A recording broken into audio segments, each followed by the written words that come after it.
After 8 years as head of the Catholic Church, Pope Benedict said goodbye today. He made his exit by helicopter, leaving behind a deeply troubled church and leaving cardinals with the task of finding a new leader. Our Europe Bureau chief is at St. Peter's Square with more on Pope Benedict's last day. Sean?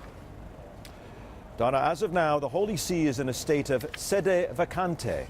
That's Latin for vacant seat. It means there's no pope, only a Pope Emeritus, who went out on a day of meticulously choreographed spectacle.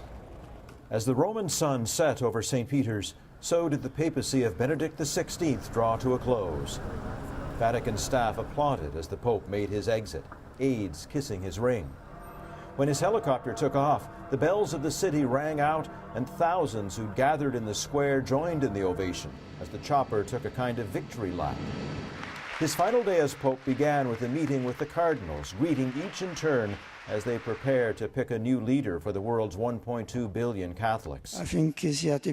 Among you is the future Pope, to whom I promise my unconditional reverence and obedience, he said. Beneath all the good wishes, though, the Italian media continue to speculate on the reasons why Benedict chose to become the first Pope in 600 years to resign, something beyond his claims of age and declining health. Many credible sources believe that he was worn out by internal battles in the Vatican government. And he thought, in front of all these intrigues, maybe he couldn't cope, he couldn't find solutions. And while faithful Catholics found the means of his departure inspiring and moving, there are others left cold. Just a very vivid reminder of how isolated and powerless so many of us feel.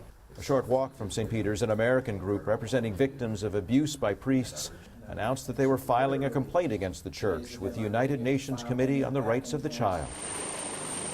But they were overshadowed by the final moments of Benedict.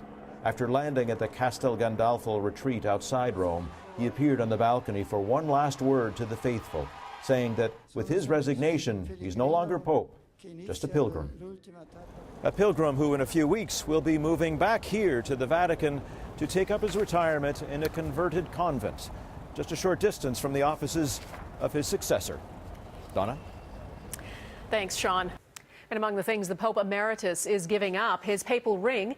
It was destroyed today with a special silver hammer. He'll be trading in his traditional red shoes, symbolizing the blood of martyrs, for more conservative brown ones.